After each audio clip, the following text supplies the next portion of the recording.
You're watching Anglia. And now let's join Roy Castle with another Marching as to War.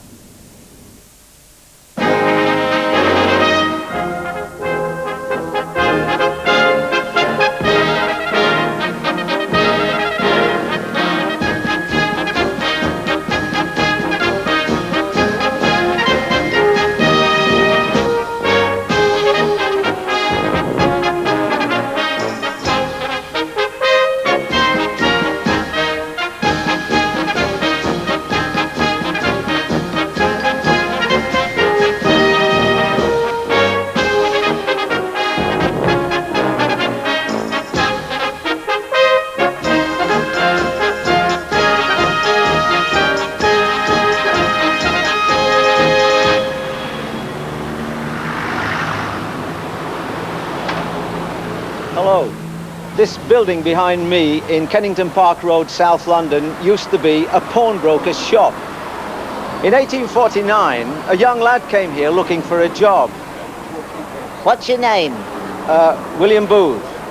Any experience? 7 years apprenticeship in Nottingham, sir. All right, you're on. 6 days a week you work for me, okay? Evenings as well, all day. Sundays is yours. But back home by 10 o'clock, otherwise I'll lock the door on you. Each Sunday, William went out preaching on the local Methodist circuit. But with an 8-mile walk after an evening service in Greenwich, that 10 o'clock deadline was often difficult to beat. But he was a powerful preacher. So much so that a local businessman, Edward Rabbits, who ran a boot and shoe chain, offered to pay his expenses so that he could preach full time. Well, it was Edward Rabbits who took him to a meeting one Good Friday. And among those present was a petite, dark-eyed, delicate young lass called Catherine Mumford. William had met Catherine a couple of times before, but on this occasion he asked if he could escort her home to Brixton. William was a very happy man. It was his 23rd birthday and he had fallen head over heels in love with Catherine. And they both knew it.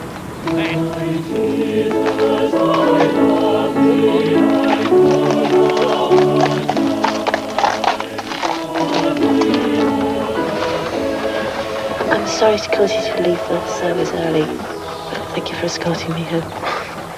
It's a pleasure. I thought you gave a very fine sermon. Thank you.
Glory and endless delight, I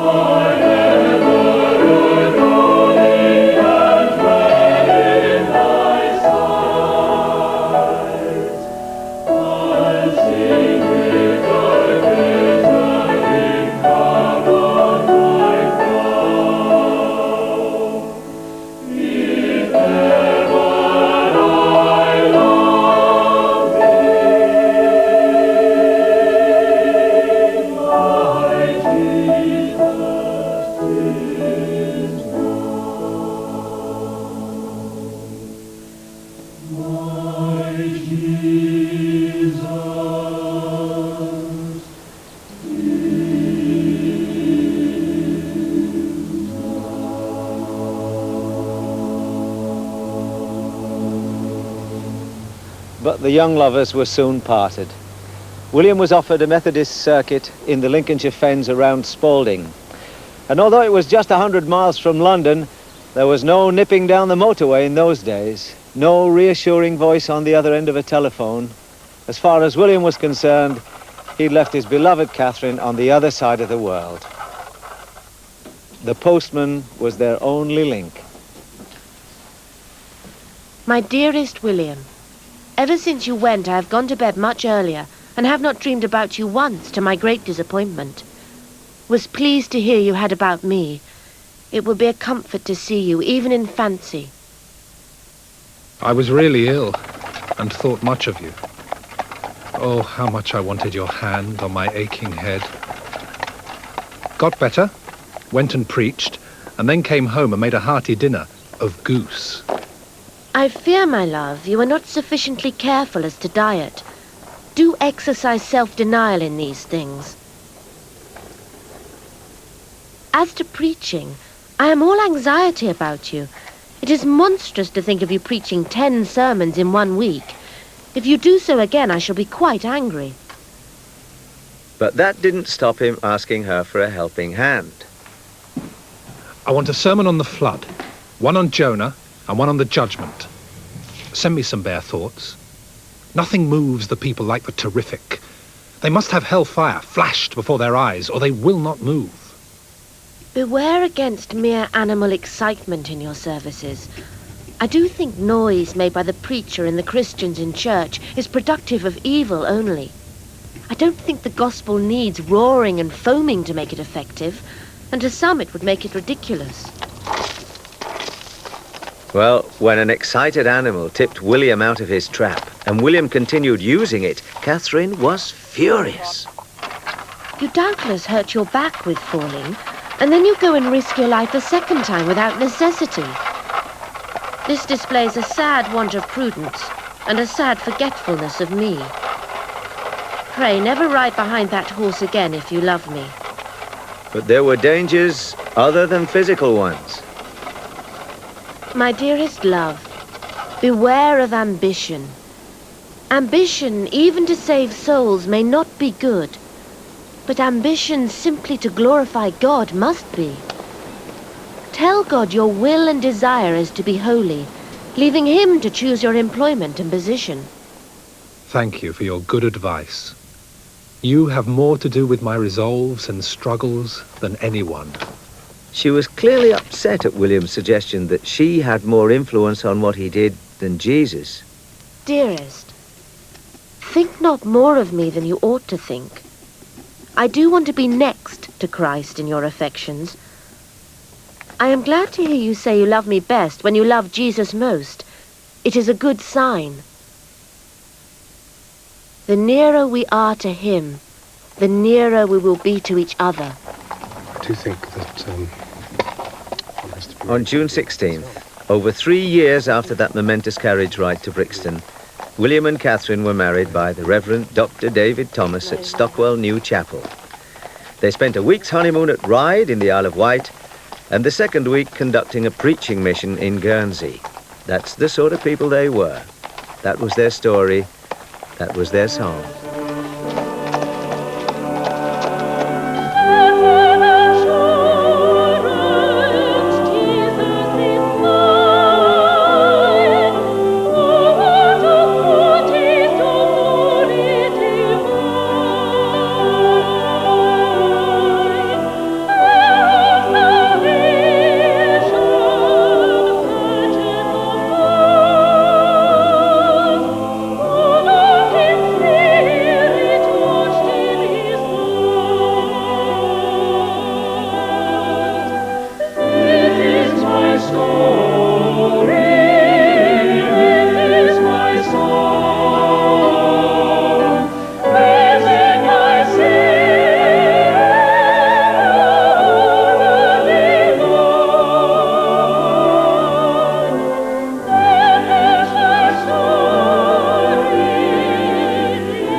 The letters Catherine wrote from her parlour in Brixton reveal just one lover's quarrel. It was to do with Dr. Thomas, the man who married them. He had said that women gave in to the devil more easily than men, and that is why they were the weaker sex. And to Catherine's absolute fury, William sided with the minister. Catherine maintained that physical strength apart, men and women were equal. Anything a man could do, a woman could do, even preaching. Well now, in the far-off days before women's lib, when the nice Victorian ladies accepted the fact that a woman's place was in the home, this was revolutionary. William backpedaled. He wouldn't go so far as to encourage a woman to preach, but he wouldn't try and stop her, which was just as well. In due course, after their marriage, William went to Gateshead as minister of the Bethesda Chapel. The day of Pentecost was fully come. They were all, with one accord, in one place. One Whit Sunday morning, he looked down from his pulpit on a congregation of well over 1,000.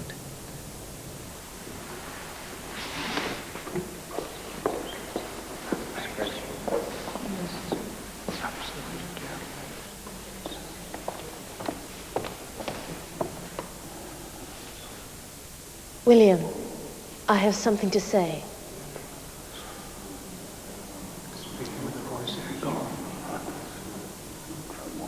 My dear wife wishes to speak.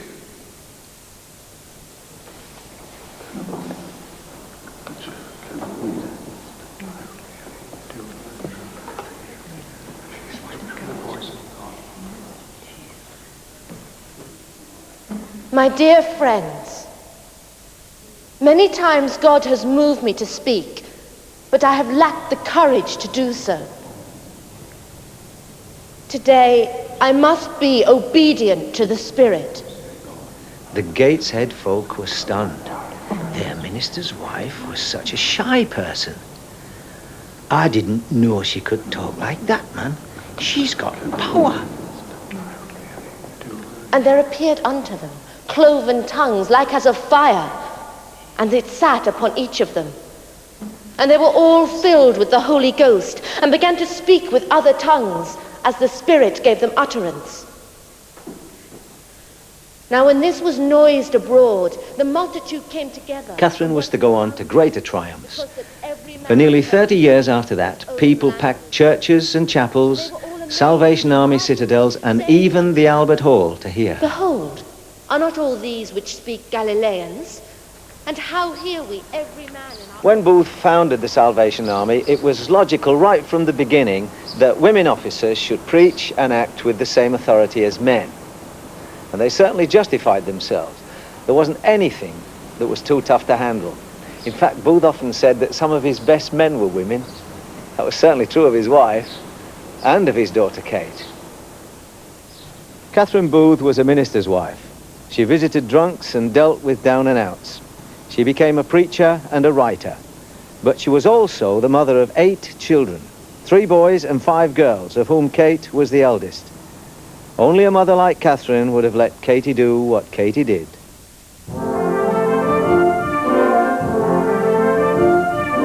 Jesus is in my over all.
One day, a call came through to the Salvation Army. Come and do for Paris what you have done for London. The army had preached Christ to drunks, thieves and vagabonds and changed their lives. Well, in the Paris of the 1880s, whilst the young bloods roared their approval of the can-can girls at the Moulin Rouge, criminals, cutthroats and violent revolutionaries were a threat to decent people. Religion was a dirty word, and preachers could get killed.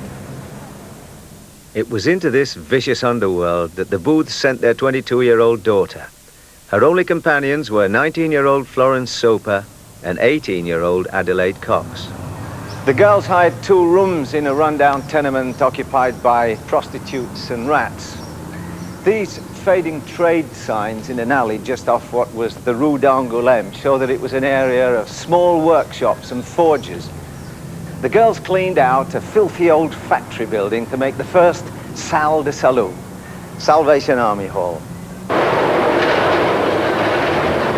At 6 in the morning, they were outside the stations where workers crowded into the city wearing sandwich boards to advertise their meetings. The girls could only speak schoolgirl French, but the language wasn't the only thing they learned quickly.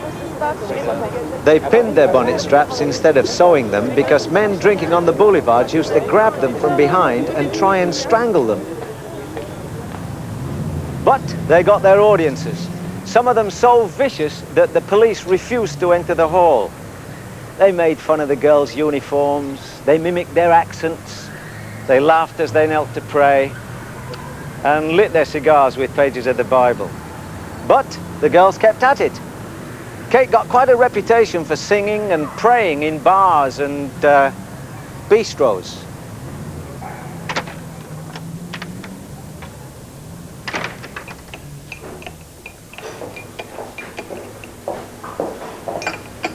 Bonjour, monsieur. J'ai avec vous le journal de l'Armée du Salut. Oui, merci. Mademoiselle? How much you want? This? Merci Okay. beaucoup, monsieur. Yeah, merci, man. This is the French version of the war cry. Now, Kate initially wanted to call it l'amour, love. But a pretty young girl walking around Paris shouting, l'amour, un sou, love for a penny, would have got a prize reaction from the guys who were already trying to proposition them in any case. So it became en avant, forward.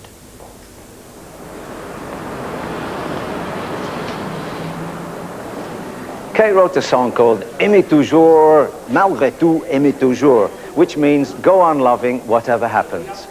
Well, the crowds reveled in this, didn't they? Mais certainement, we are French, we are always loving, ici chérie.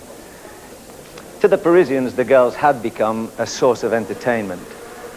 The mobs just wanted to sing, dance and catcall. So Kate tried a new tactic. I'll give you 20 minutes to dance in my hall if you'll give me 20 minutes to talk to you. Well, one fella jumped up, he said, fair play, citizens! And he timed the dancing. They then listened in silence whilst Kate talked to them for an hour and 20 minutes. Kate had won. Soon they were filling a new hall holding 1,200 people. Her father was the general, but to the French, Kate was la maréchale, the marshal. The army was here to stay.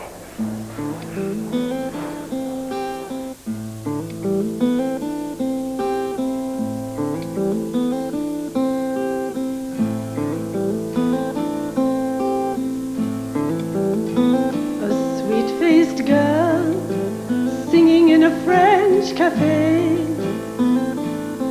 The song is old, the song is new.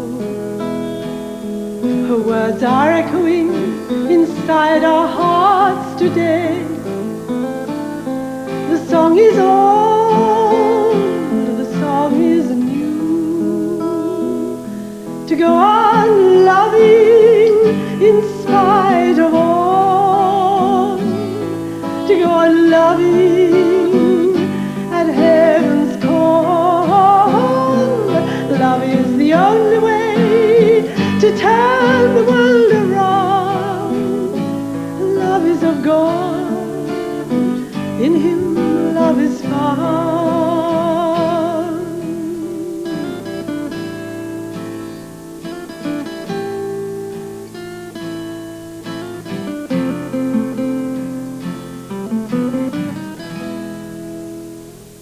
And still today, as evil threatens good, the song is old, the song is new. We search for strength to live the way we should. The song is old, the song is new. To go on loving in spite of all. To go on loving at heaven's call. Love is the only way to turn the world around. Love is of God, in Him love is found. Go on loving,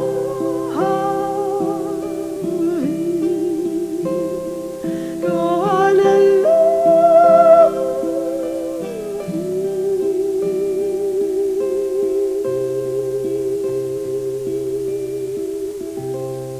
Catherine and Kate won an unusual equality with men that some might think a denial of freedom. I asked General EVA BURROWS if it was true that when a Salvation Army officer married, he or she had to marry another Salvation Army officer. Yes, because that's been a principle that we've had right from the beginning, that husband and wife have a joint covenant in the ministry of Jesus Christ. Actually, my mother and father were Salvation Army officers, and my mother, she shared the ministry of preaching with my father. Actually, she was a better preacher than my father, but they both preached God's word. She went in the visitation and pastoral ministry. She went in the public houses, and yet at the same time she looked after our family, 9 of us, and taught us the kind of loving, compassionate lifestyle that she had, so that they were both in a joint commitment, sharing that ministry of Jesus Christ. And you yourself, you are not married. That's right. So that doesn't make any difference, does it? No, well, that's what God has called me to. You see, I believe there's a place for the single and celibate person in the ministry of Jesus Christ. For example, I'm the world leader of the Salvation Army, and actually I feel I can do it very effectively because I am single. I haven't got the pressures of an immediate family to distract me from totally giving myself to the people and the work of God. And, you know, this is something like a gift from God. I believe the family is God's purpose for society, but some people God calls to this kind of ministry. And really, God is nobody's debtor. If He asks you to give up something for Him, in my case marriage, then He gives you far more in return. I mean, I have the esteem and love and affection of Salvationists all around the world, and that nourishes my life.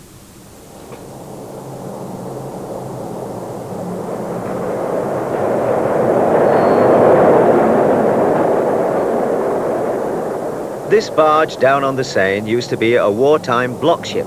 For the last 40 years, it's been used as a men's hostel. In order to get to the mess room, the officer in charge has to pass through the men's sleeping quarters. Yet a lady officer skippered this barge for many years with great success. Well, why not? This has been the story of 2 army heroines, Kate, La Maréchale, and Catherine, her mother. Catherine was to be revered the world over as the army mother. Certainly the Salvation Army wouldn't have been what it is without her. There's no love story more romantic or passionate than the one which started with that carriage ride to Brixton one April day when Victoria was Queen.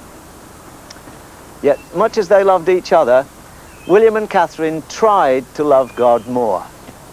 God first was their watchword for an army of men and women marching onward.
Selected music from the series on record, cassette or compact disc is available from Christian bookshops, or you can obtain more information from Anglia Television, Anglia House, Norwich, NR1 3J.